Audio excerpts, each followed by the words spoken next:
बंगाल का विधानसभा का चुनाव सबके लिए इतना खास क्यों बना हुआ है, जबकि पूरे हिंदुस्तान में 5 राज्यों में चुनाव हो रहा है। पश्चिम बंगाल, असम, तमिलनाडु, केरला और पुडुचेरी। लेकिन देखा जाए तो बंगाल का चुनाव सबसे खास बना हुआ है। एक तरफ बीजेपी जहां 200 से कम सीट पे मानने के लिए तैयार नहीं है, कहना है कि 200 से ज़्यादा सीट आएगा इस बार। एक तरफ जो है ममता बनर्जी की तृणमूल कांग्रेस पार्टी, जिसकी रणनीति प्रशांत किशोर बना रहे हैं।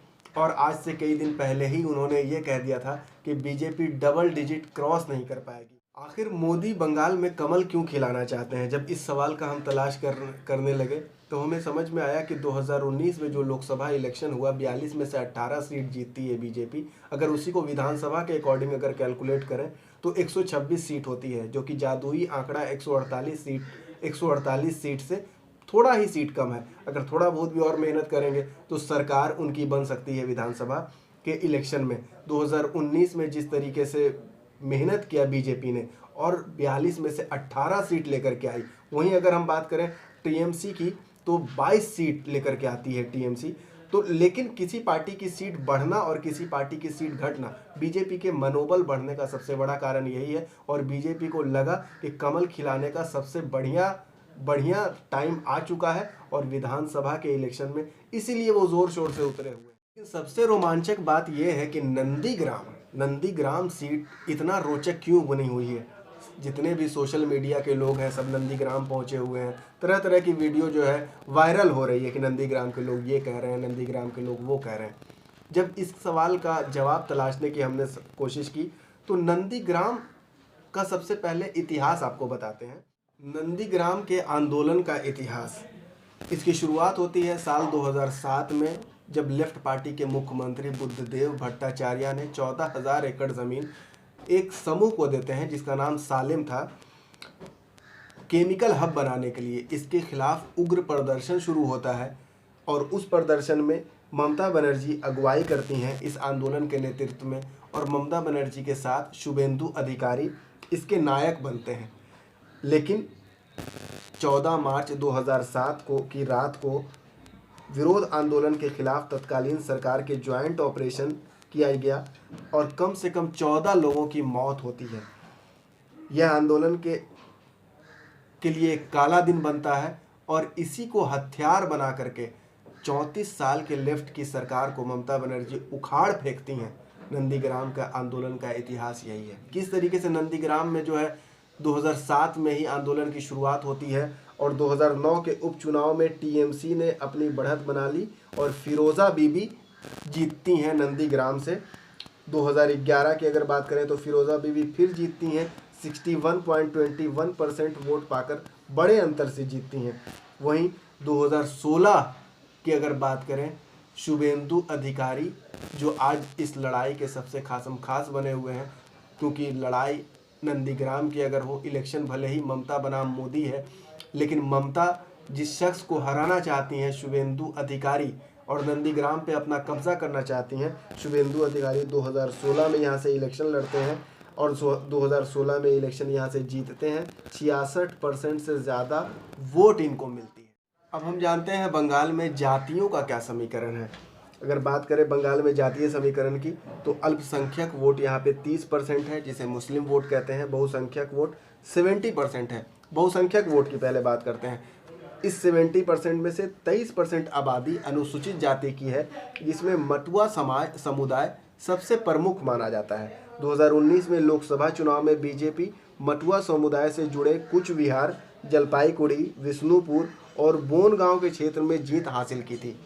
मटुआ समुदाय के लोगों को सीएए नागरिकता संशोधन एक्ट के थ्रू नागरिकता चाहिए, जबकि ममता बनर्जी इस नागरिकता बिल के खिलाफ खड़ी हुई हैं। जबकि मटुआ समुदाय का रिलेशन की अगर बात की जाए तो ममता बनर्जी से भी बहुत ज़्यादा अच्छी है। मटुआ समुदाय के कुल देवी वीना पानी देवी, जिसे बोरो माँ भी कहते हैं, 2010 में ममता बनर्जी को मटुआ समाज का संरक्षक बनाया था। सीएए एक्ट के थ्रू जिस तरीके से अगर बात करें तो ममता जो है सीएए के विरोध में खड़ी हैं। इधर जो है बीजेपी सीएए के थ्रू, नागरिकता संशोधन एक्ट के थ्रू नागरिकता देने की बात कर रही है, लेकिन ना ही अभी नागरिकता किसी को दी जा रही है, ना ही कोई इसका विरोध कर रहा है। अब इसका आगे क्या फ़ायदा किसको किस तरीके से मिलता है, कौन केमा किस तरीके से फ़ायदा उठा पाता है, ये देखने वाली 100 ऐसी कुल सीट है जिस पे मुस्लिम मतदाता की वोट अफेक्ट कर सकती है, जिसको वो जिताना चाहें। अब अगर मुस्लिम किसके तरफ जा सकते हैं, तो आवाज़ बहुत सारे वीडियो में इस पक्ष की तरफ भी आ रही थी कि फुरफुरा शरीफ के अब्बास सिद्दीकी जो पीरज़ादा हैं वहाँ के, जो ममता बनर्जी से कभी नज़दीकी हुआ करते थे, अभी संयुक्त मोर्चा में के तरफ से लड़ रहे हैं। और संयुक्त मोर्चा में 3 पार्टी है, लेफ्ट है, कांग्रेस है और अब्बास सिद्दीकी की पार्टी है। ये तीनों पार्टी मिल करके लड़ रही है। मुस्लिम मतदाता किस तरफ जाते हैं ये आगे देखने वाली बात होगी। लेकिन अगर बात करें जब फुरफुरा शरीफ की, अगर ज़मीनी हकीकत से अगर जुड़ा जाए, तो वहाँ के लोग जो है ममता बनर्जी से भी अटैच है। और अब्बास सिद्दीकी जो फुरफुरा शरीफ के पीरज़ादा हैं, उन्हें भाईजान कहती है क्योंकि उनका भाषण बहुत ज़्यादा अच्छा लगता है। ममता बनर्जी का एक तरफ 10 साल का काम है जो बंगाल के लोगों के लिए है, और फुरफुरा शरीफ के पीरज़ादा अब्बास सिद्दीकी अभी नए नए चुनाव लड़ रहे हैं। कितना वोट वो मुसलमानों का खींच पाते हैं, ये आगे देखने वाली बात है। अब देखते हैं 2016 में विधानसभा का चुनाव। बंगाल में 294 सीट, विधानसभा के लिए 294 सीट है। जीतने के लिए 148 सीट चाहिए। तृणमूल कांग्रेस को 2016 में 211 सीट आती है, कांग्रेस को 44 सीट, लेफ्ट को 33 सीट और बीजेपी को मात्र 3 सीट। सोचने पे आदमी मजबूर। यही सोच करके हम ये वीडियो बना रहे हैं। और पूरा जब इतिहास खंगालना शुरू किए तो समझ बीजेपी के लिए शुभेंदु अधिकारी क्यों इतना महत्वपूर्ण है। जब इस सवाल का जवाब हम ढूंढने की कोशिश किए, अगर ऐसे देखा जाए तो शुभेंदु अधिकारी का 80 से 100 सीटों पे प्रभाव है। लेकिन जिस 40 सीटों पे सीधा सीधा प्रभाव है, झाड़ग्राम 5 सीट, पश्चिम मेदिनीपुर 15 सीट, पुरुलिया में 9 सीट और मालदा में 12 सीट, इन सीटों पे शुभेंदु अधिकारी का सीधा सीधा प्रभाव है। इसका प्रभाव दिख भी रहा है। हाल ही में मालदा जिला के परिषद बहुसंख्यक पार्षदों ने टीएमसी से नाता तोड़कर बीजेपी में शामिल हो गए और बीजेपी का मालदा जिला परिषद पे कब्जा हो गया। क्या कहता है पिछले विधानसभा चुनाव का परिणाम, शुभेंदु अधिकारी की जड़ वहाँ पे कितनी मजबूत है, आप इससे भी अंदाज़ा लगा सकते हैं कि शुभेंदु अधिकारी का 20 साल से पुराना रिश्ता रहा है ममता बनर्जी से, और ममता बनर्जी के खासम खास रहे हैं, एक तरीके से कह सकते हैं। 2016 में वो चुनाव तो जीतते ही हैं। हम बता देते हैं, शुभेंदु अधिकारी नंदीग्राम सीट से 66.8% वोट मिला उनको। Total vote 1,34,623 vote. Left candidate के अब्दुल करीम शेख वहाँ पे खड़े हुए थे, जिन्हें 26.5% वोट मिलता है, जो कभी लेफ्ट का गढ़ हुआ करता है Bengal. Total vote 53,393 vote Abdul Sheikh को मिलता है। शुभेंदु अधिकारी का वोट 81,230 वोट इनको ज़्यादा मिलता है अब्दुल करीम शेख से।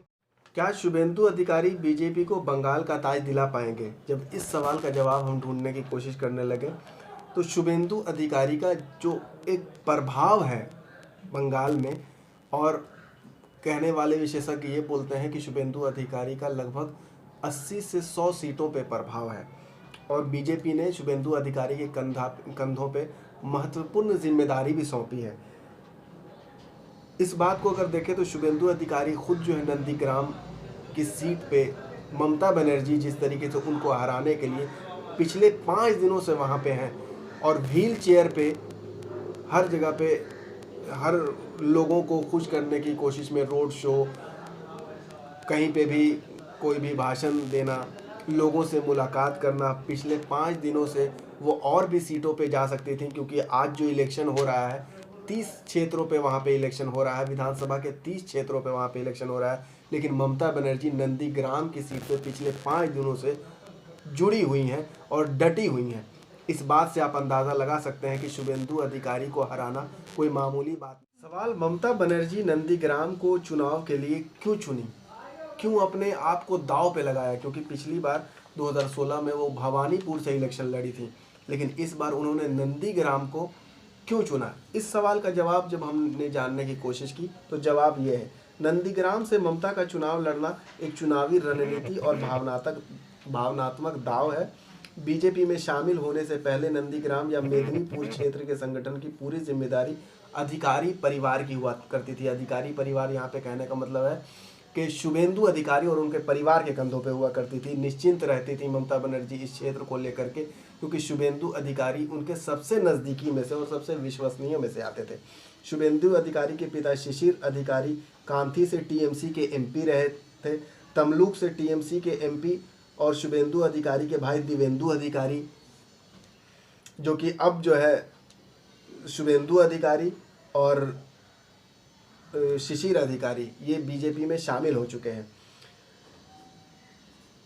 पूरी तरीके से ममता बनर्जी इनके ऊपर डिपेंड थी। नंदीग्राम के संगठन का दायित्व छोड़ रखा था अधिकारी और उनके परिवार पे, लेकिन जब शुभेंदु अधिकारी ने टीएमसी से नाता तोड़कर मेदिनीपुर में केंद्रीय गृह मंत्री अमित शाह की उपस्थिति में न केवल खुद बीजेपी में शामिल हुए, बल्कि टीएमसी के कई विधायक व स्थानीय नेता को बीजेपी में शामिल करवाया, टीएमसी कार्यकर्ता का मनोबल एक तरीके से टूट रहा था। क्योंकि आपका जो सबसे विश्वसनीय होता है वो अगर आपके साथ विश्वासघात करता है, और जब टीएमसी को छोड़ करके बीजेपी में शामिल हो गए, जो ममता बनर्जी के कभी करीबी रहा करते थे, तो कार्यकर्ता का मनोबल टूट रहा था कि कार्यकर्ता आप किधर जाएंगे। कार्यकर्ता ये सोच रहे थे। तो एक तीर से दो निशाना करना चाह रही हैं ममता बनर्जी। एक तरफ अपने कार्यकर्ताओं का मनोबल बढ़ा रही हैं, और जिस तरीके से वो एक कठिन परिस्थिति में सामने आ करके जिस तरीके से 34 साल की लेफ्ट की सरकार को एक आंदोलन से उखाड़ फेंकती हैं, तो आंदोलन करना और कठिन परिस्थितियों में अपने आप को फ्रंट पे रखना, ये सबसे बड़ी खासियत है ममता बनर्जी की। यही सारी चीज़ को देखते हुए, और जिस तरीके से विशेषज्ञ ये मान करके चल रहे हैं कि नंदीग्राम से बीजेपी पूरे बंगाल की राजनीति को देखती है। अगर नंदीग्राम में इतने मजबूत दावेदार शुभेंदु अधिकारी को जिस तरीके से अपने पाले में करती है, और शुभेंदु अधिकारी जिस तरीके से बीजेपी के पाले में जाते हैं, तो एक तीर से दो शिकार करना चाह रही है ममता बनर्जी। आपको ये रिपोर्ट हमारी कैसी लगी? हमने आपको पूरा ये इतिहास समझाने का कोशिश किया, पूरा ये कैलकुलेशन समझाने का कोशिश किया। आपको ये हमारी रिपोर्ट कैसे लगी आप हमें कमेंट करके ज़रूर बताइए, और ज़्यादा से ज़्यादा लोगों तक इस न्यूज़ को फैलाइए, और सब्सक्राइब करके बेल आइकॉन ज़रूर दबा लीजिए। अभी के लिए फ़िलहाल इतना ही, धन्यवाद।